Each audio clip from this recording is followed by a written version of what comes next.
Pengumuman Bareskrim yang menyebut ijazah itu asli, itu juga framing sebenarnya, berlebihan. Palsu dengan palsu identik. Bareskrim tidak menetapkan asli tidak asli. Yang menetapkan asli tidak asli pengadilan. Pengumuman yang dilakukan oleh Bareskrim itu kan melakukan obstruction of justice, dan obstruction of justice pidana.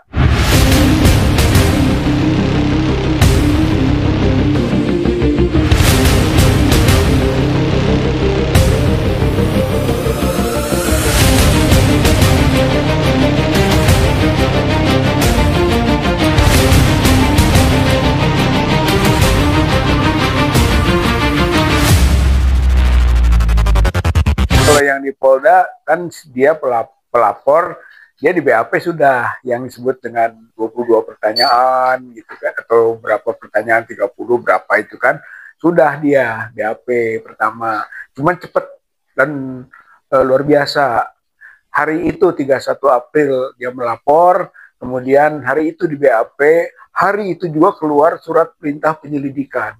Saya kira ini istimewanya gitu kan, dan berjalanlah yang di Polda. Yang di Bareskrim juga diperiksa juga gitu kan, terakhir kemarin gitu, bahwa 1 jam 22 pertanyaan diperiksa juga gitu kan sebagai terlapor gitu. Kita sebagai pelapor atau pengadu mas gitu kan, pengadu mas itu juga diperiksa juga, diminta klarifikasi gitu. Saya kira kalau dari sisi pihak itu kedua-duanya sudah, hanya mungkin pelayanan atau perlakuan lebih istimewa lah kepada Pak Joko Widodo ini, seperti kasus di Polda maupun di Bareskrim. Ya semestinya gitu kan, kalau kalau dari sisi kita ya gitu kan, setelah Bareskrim selesai gitu kan, bahkan sudah sampai yang lebih dari itu gitu kan, baru dia ajukan soal pencemaran nama baik gitu, fitnah, itu kan derivasi, itu kan ikutan dari ijazah itu asli atau palsu.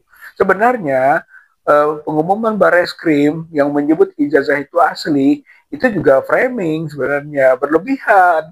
Sebab bukan asli tidak asli, dia menguji identik tidak identik. Nah, begitu menyebut dia identik, dia membandingkan dengan 3 temannya ijazahnya.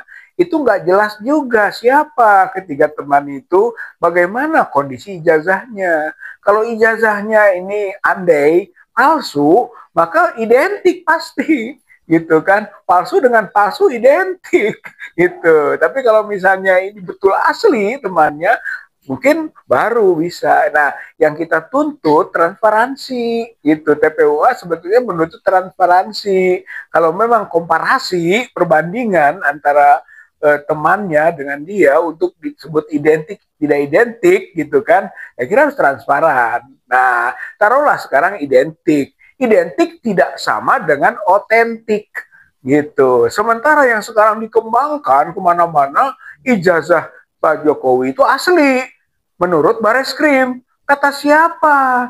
Bareskrim tidak menetapkan asli tidak asli. Yang menetapkan asli tidak asli pengadilan. Hakim pengadilan, putusan pengadilan, itu putusan asli tidak asli. Bareskrim itu satu proses, satu tahapan gitu, yang mungkin sampai kepada tadi identik tidak identik, maka tidak boleh disebut asli.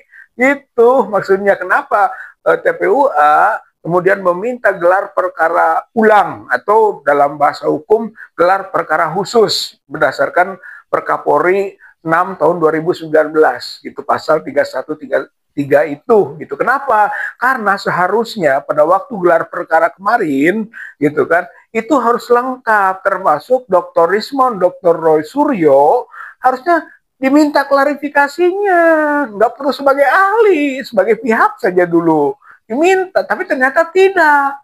Nah, ini sehingga kita menganggap tidak sempurna proses gelar perkara. Untuk itu, gitu kan, gelar perkara dilakukan ulang atau gelar perkara khusus, dan itu harus melibatkan pengadu gitu. Sementara kemarin pengadu tidak dilibatkan, hanya gelar perkara internal bisa mengambil keputusan penghentian penyelidikan. Kalau mau memutuskan penghentian penyelidikan, bagusnya transparansi dan objektivitas terjamin melalui keterlibatan pihak-pihak, termasuk pengadu. Harus dilibatkan dalam proses gelar perkara. UGM tidak punya kompetensi menetapkan asli dan tidak asli. Dia hanya menggambarkan proses, prosedur mengenai langkah-langkah akademik yang telah ditempuh oleh seseorang. Dan bahkan ketika dia menyatakan ijazahnya tidak ada di UGM, jangankan sampai asli tidak asli, gitu kan, keberadaan ijazah juga katanya tidak ada di UGM. Itu sudah kita klarifikasi pada waktu kita ke UGM.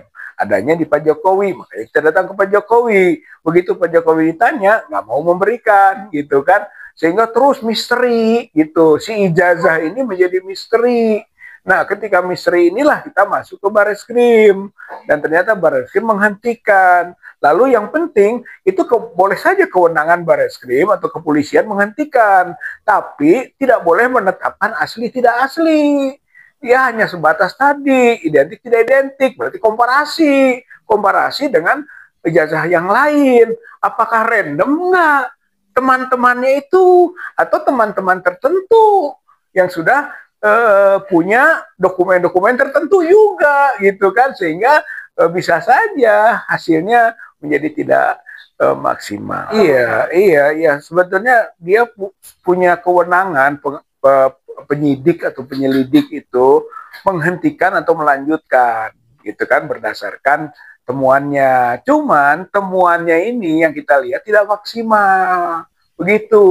Kita bisa menerima penghentian seandainya maksimal. Maksimalnya itu satu, gitu kan. Semua yang perlu mendapatkan klarifikasi sudah. Dalam hal ini yang kita pertanyakan, kenapa Dr. Rismond dan Dr. Roy Suryo tidak diminta keterangan?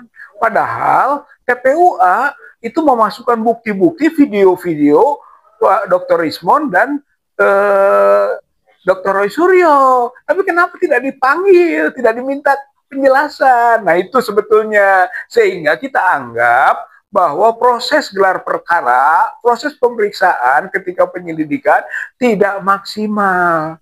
Karena belum maksimal, kita tuntut gelar perkara khusus. Itu sebetulnya landasannya. Di mana nanti Dr. Roy Suryo dan Dr. Rismond bisa kita ajukan sebagai ahli. Ya, mungkin itu tidak bisa kita menilai ya secara seperti itu.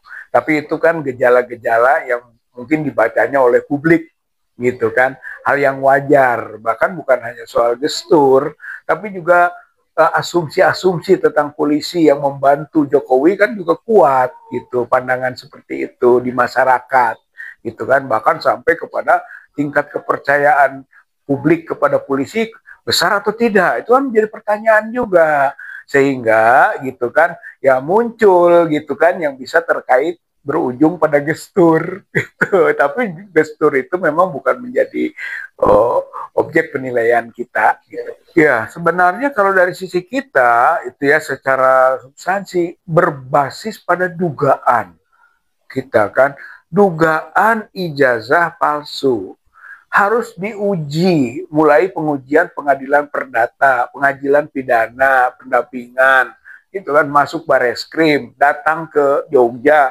datang ke Solo, itu untuk melakukan pencarian kebenaran material tentang dugaan ijazah palsu. Itu dari kita.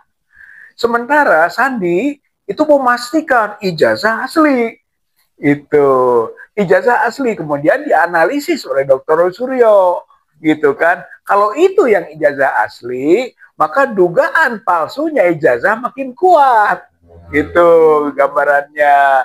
Sehingga berkali-kali sebenarnya ditanya bahwa Sandi itu ijazahnya benar asli enggak? Asli. Dia berkali-kali dengan keyakinan itu. Berarti itu bisa diseret ke pasal 32 Undang-Undang ITE atau 35 Undang-Undang ITE. Sumbernya itu gitu kan, transmisi informasi elektronik bersumber dari Sandi.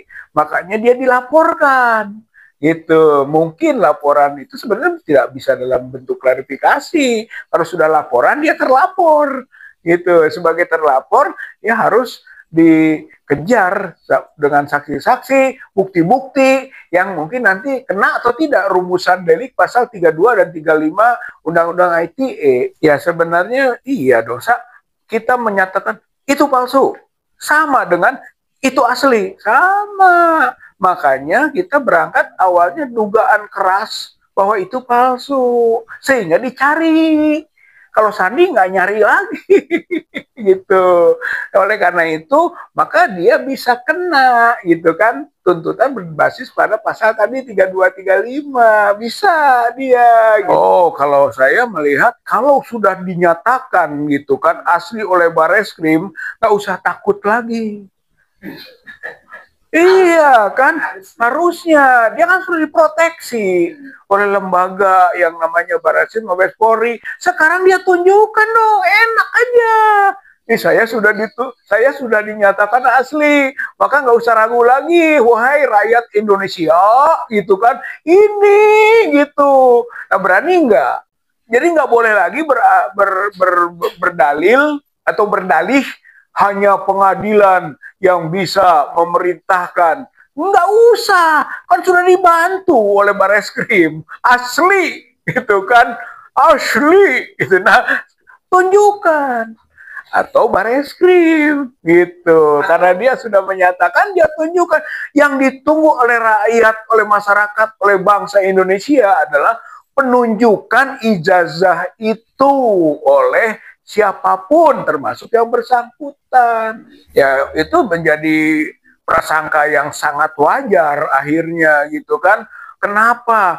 Kegaduhan ini dibuat oleh siapa? Oleh Dr. Rismond, oleh Dr. Roy, oleh Dr. Tifa, oleh Egy Sujana, oleh Rizal Fadilah, atau oleh siapa? Atau jangan-jangan kegaduhan ini memang dibuatnya oleh namanya Joko Widodo. Gitu. Jadi kita harus melihat. Sehingga kalau berikutnya terus ramai, berarti masih berkelanjutan kegaduhan dibuat oleh Joko Widodo. Selesaikannya, sudah Bareskrim menyebut sudah asli. Tunjukkan saja, pede dong. Ada. Itu dalam hukum namanya obstruction of justice. Gitu. Obstruction of justice adalah kebohongan dalam proses pembuktian. Atau menghalang-halangi pembuktian. Gitu, seperti mungkin waktu dulu kasus kilometer 50 gitu kan, ada menunjukkan samurai, ada menunjukkan ketepel, ada menunjukkan pistol gitu kan, tapi ternyata proses hukum yang berjalan itu nggak terbukti. Berarti mereka yang tadi menunjukkan itu melakukan obstruction of justice, menghalang-halangi keadilan gitu kan, menghambat proses pembuktian. Nah, kalau saja nanti terbukti bahwa tidak asli gitu kan, maka pengumuman yang dilakukan oleh Bareskrim gitu kan melakukan obstruction of justice, dan obstruction of justice pidana. Jadi bisa dipidana itu personal-personal, seperti kasusnya Hendrawan dulu, Brigjen Hendra Kurniawan dalam kasus Sambo. Itu sama, obstruction of justice, kemudian divonis dia.